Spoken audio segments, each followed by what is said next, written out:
blind auditor is a liability walking into a minefield without a map. This is exactly what happens when you skip the absolute baselines of a risk-based audit planning. Welcome back to the bite-sized series on CISA, where I will be breaking down the concepts important for the exam. Today we'll be breaking down the absolute basics of IT audit process. I will share my screen and we can get into it. So today I will be breaking down the basics of IT audit process, which acts as a strategic foundation for domain 1. And to truly master this, we must dissect across three core phases, with beginning with planning. Beginning with planning. This is where an audit succeeds or dies. When you build out an audit, you are first understanding structure. We understand the structure of the target environment because you cannot protect or evaluate what you do not understand. Once we get a good understanding of the entity and the environment, we jump into identifying high risk areas.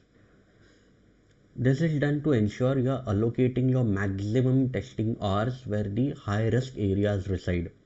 You then assess their architecture and immediately lock down on setting objectives and scope. This is done to draw a hard legal boundary around what is being tested. For instance, if a firm is processing payments, you would write out your scope parameters tightly. Now, for payments, first we will understand the entity. Once we understand, we will see that processing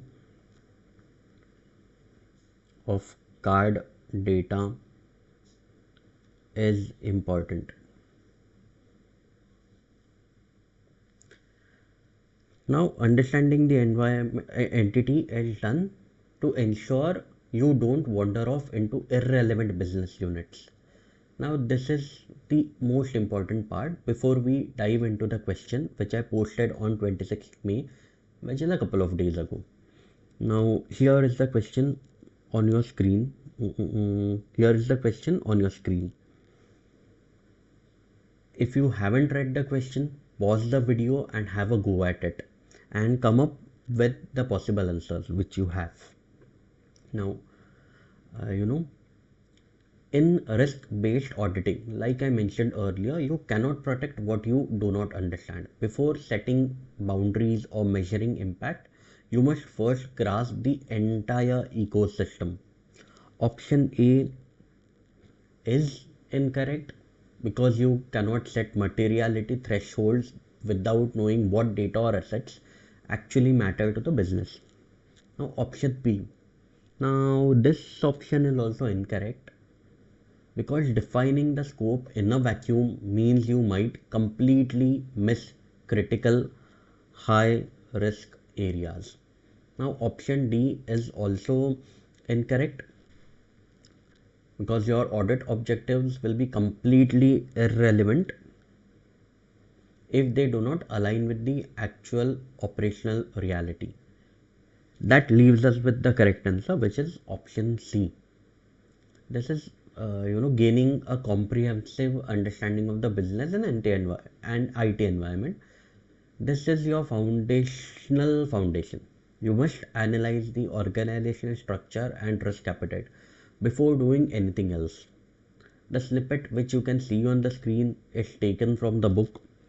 This snippet which you can see, the snippet of the mind map which you can see, is taken from the book which I have authored, and the book is called as CISA Guide for Techies and Non-Techies.